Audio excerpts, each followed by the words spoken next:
What does my marital status have to do with my competence on a job? Does the salary have social anxiety? Your family is at home. Your boss is not your father. The workplace is not a place for you to come and do family meetings. Imagine applying for a job for months and then you finally get it and you resume work only to discover that you made the wrong choice. The workplace is very toxic. There's no boundaries. The work is overwhelming and you are frustrated because you cannot resign immediately. It took you months to get this job and you need to get another job before leaving this one. I can imagine that feeling because I've been there before. You can spot some of these job red flags during the interview. The thing is, you did not know what to look out for. In this video, I'm going to be sharing 12 red flags to watch out for during a job interview so you can spot out a problematic workplace before accepting any offer. A job interview is not just a recruiter assessing you, you are also assessing the company to know if they are a right fit for you. Hi, welcome to my YouTube channel. My name is Veronica on Purpose. On this channel, I share valuable information on how you can level up in your career, and I also share information, resources, and opportunities for people who want to transition from any sector to the NGO or remote working sectors. So if this is what you're interested in, don't hesitate to hit that subscribe button, hit the like button, and leave me a comment so I can celebrate you because you are now in the best days of your career. The first red flag is that they ask irrelevant personal questions. For example, are you married? Are you planning to get married? Are you pregnant? What does my marital status have to do with my competence on a job? Professional organizations are supposed to build policies that accommodate life events like marriage and childbirth.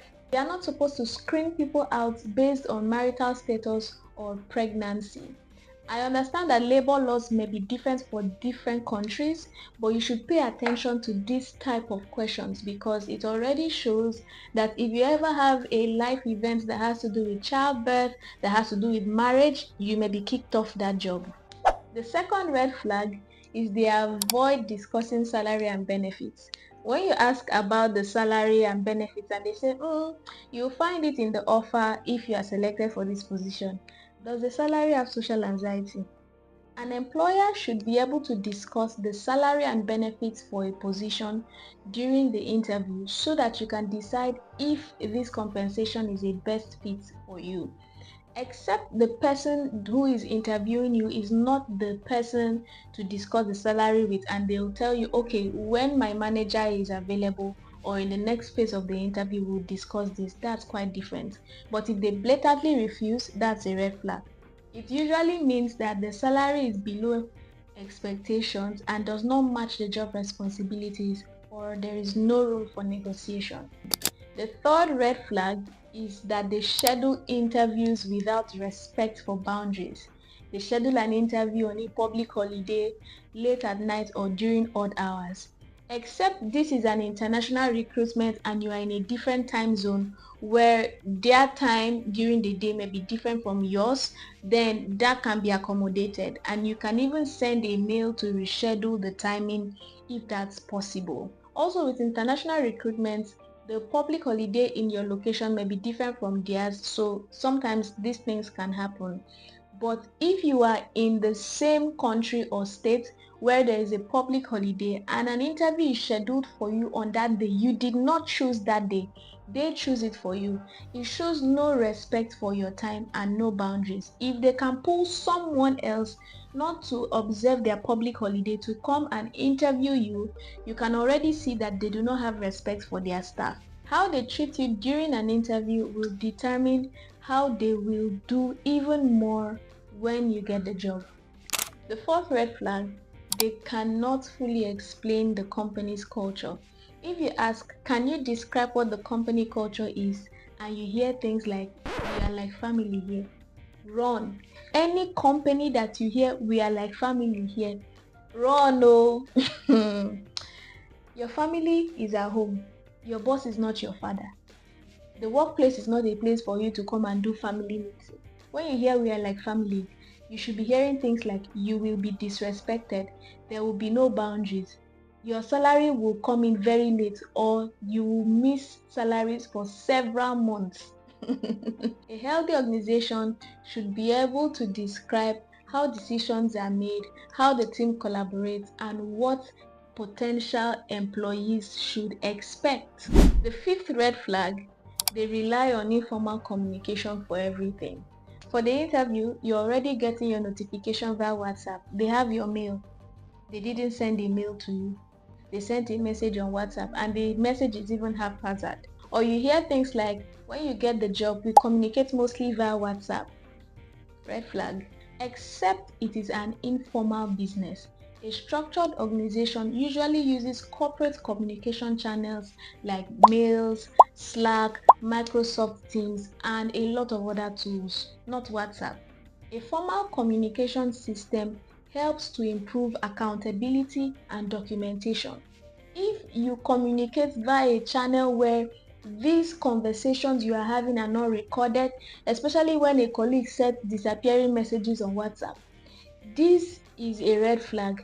Every communication should be recorded via mail such that you can always refer back to it in case any issues arise. So informal communication channels are a no-no.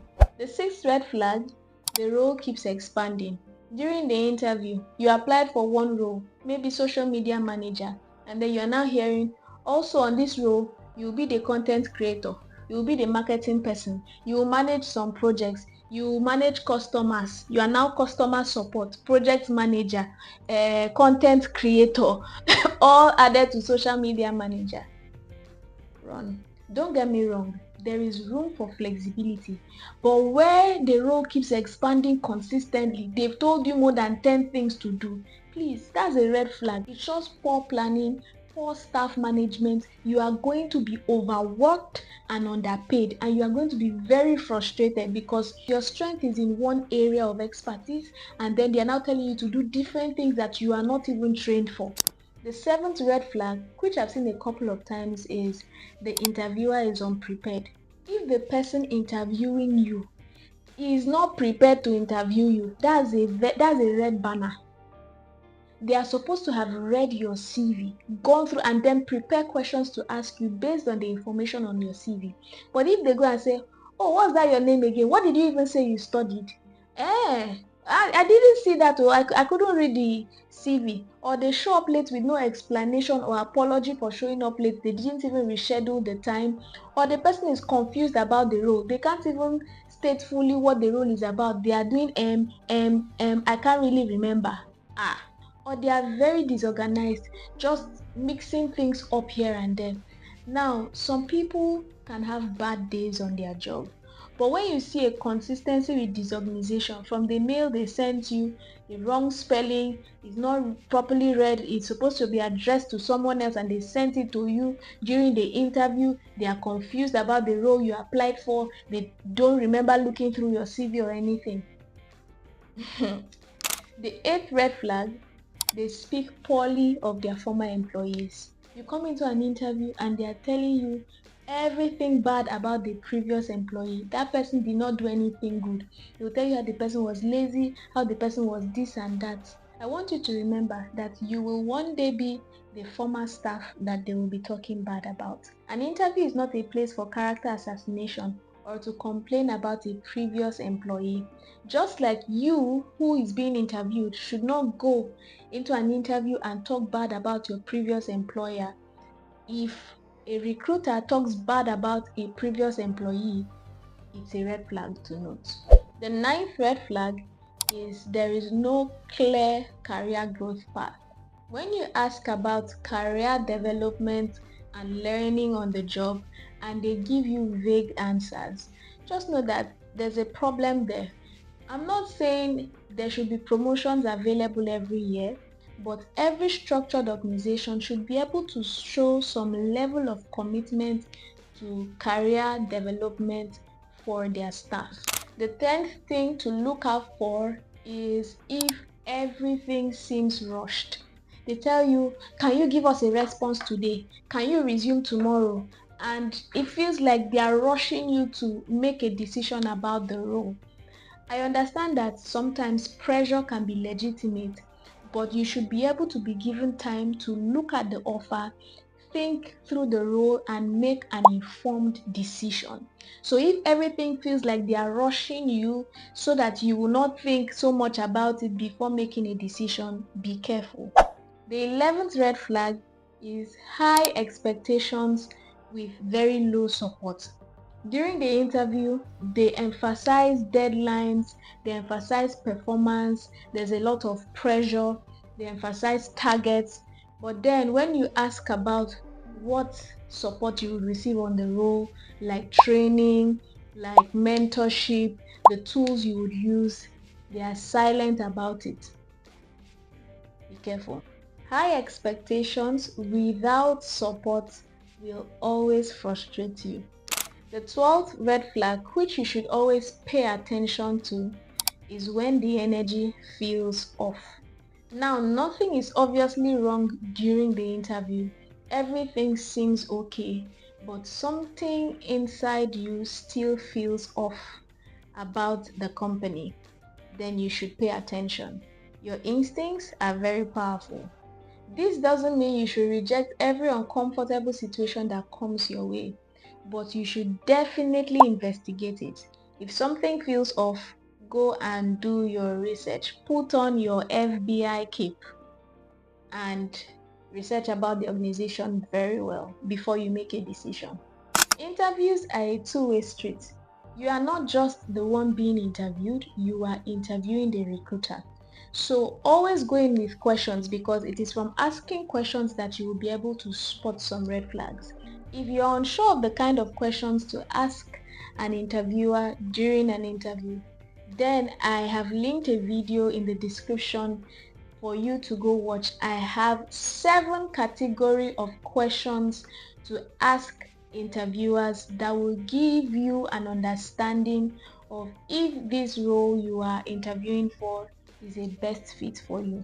If you are preparing for interviews, trying to level up in your career, or just trying to figure out the next step, then I have a few resources that can help you.